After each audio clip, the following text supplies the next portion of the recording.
من जिब्राइल नबी के बोल से या रसूल अल्लाह या हबीब अल्लाह ओ अल्लाह नबी अपने भय पेन ना अल्लाह रब्बुल आलमीन আপনাকে আমার কাছে পাঠাইছে বলুন সুবহানাল্লাহ। আল্লাহ রব্বুল আলামিন আপনার কাছে আমাকে পাঠাইলেন কুরআন নাযিল করার জন্য। আল্লাহ রব্বুল আলামিন এই রাতের মধ্যে একটা কুরআন নাযিল করবেন। আল্লাহ রব্বুল আলামিন জিব্রাইল আমিন আল্লাহ রাসূলের কাছে আসলে আয়েশা কুরআনের সূরা আলাকের 5টি আয়াত নিয়ে আসেন। সুবহানাল্লাহ। আল্লাহ রাসূল সাল্লাল্লাহু আলাইহি ওয়াসাল্লাম জিব্রাইল আমিন নবীকে বললেন ইয়া রাসূলুল্লাহ ইয়া হাবিবাল্লাহ ইকরা আপনি পড়ুন। আল্লাহ নবী বলেন নবী করিম আমি পড়বার নয়। তাফসীরের মধ্যে আসছে আমি পড়তে জানি না, বিভিন্ন রিওয়ায়াতের মধ্যে কথাটা আসছে জিব্রাইল আমিন রাসূলুল্লাহ সাল্লাল্লাহু আলাইহি ওয়াসাল্লাম বুকের সাথে জড়িয়ে ধরলেন, বলেন ইকরা আপনি পড়ুন। আল্লাহ নবী বলেন নবী করিম। দ্বিতীয়বার রাসূলুল্লাহ সাল্লাল্লাহু আলাইহি ওয়াসাল্লামকে বললেন আপনি পড়ুন।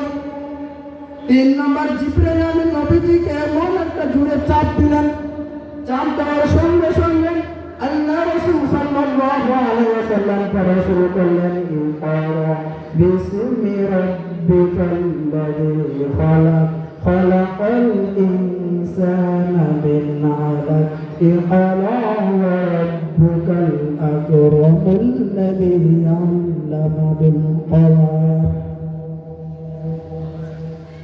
ওই রাতে কুরআন আল্লাহ রাব্বুল আলামিন নাযিল করলেন। নাযিল করার পরে জিবরিল আমিন চলে গেলেন।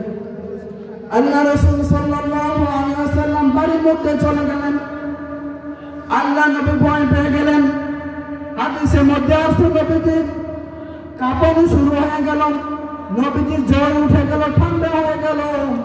আল্লাহ রাসূল সাল্লাল্লাহু আলাইহি ওয়াসাল্লাম বাড়ির মধ্যে রওনা গেলেন। আম্মা জান খাদিজাতুল কুবরাকে বললেন জাম্মিলুনি জাম্মিলুনি জাম্মিলুনি আমাকে কম্বল দিয়ে ঢাকা দাও।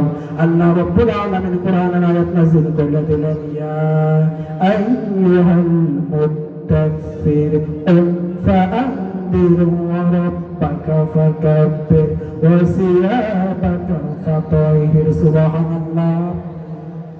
আল্লাহ রাব্বুল আলামিন বলেন ইয়া আইয়ুহাল মুদ্দাসসির, হাদিসে মধ্যে আসছে জাম্মিলুনি জাম্মিলুনি আমাকে কম্বল দিয়ে ঢেকে দাও। ইয়া আইয়ুহাল মুদ্দাসসির কুম ফাআনজির। কিছুক্ষণ পরে জিবরাইল আমিন আসলেন। আয়েশা রাসূলুল্লাহ সাল্লাল্লাহু আলাইহি ওয়াসাল্লামকে বললেন ইয়া রাসূলুল্লাহ ইয়া হাবিবাল্লাহ আল্লাহ রাব্বুল আলামিন আপনাকে পাঠাইছেন শুয়ে থাকার জন্য নয়, কুম ফাআনজির আপনি উঠুন, রবের নামে তাকবীর করুন, আল্লাহু আকবার। যখন কুরআন নাযিল হইল, কুরআন নাযিল হওয়ার পরে আল্লাহ রাসূল সাল্লাল্লাহু আলাইহি ওয়াসাল্লাম মক্কাবাসীদেরকে দাওয়াত দেওয়া শুরু করলেন। অনেক কষ্ট অনেক ত্যাগ স্বীকার করলে আল্লাহ রাসূল সাল্লাল্লাহু আলাইহি ওয়াসাল্লাম কুরআনের দাওয়াত দিয়েছেন। কাফের বেঈমানরা নবীজির উপর অনেক অত্যাচার করেছে, অনেক জুলুম করেছে।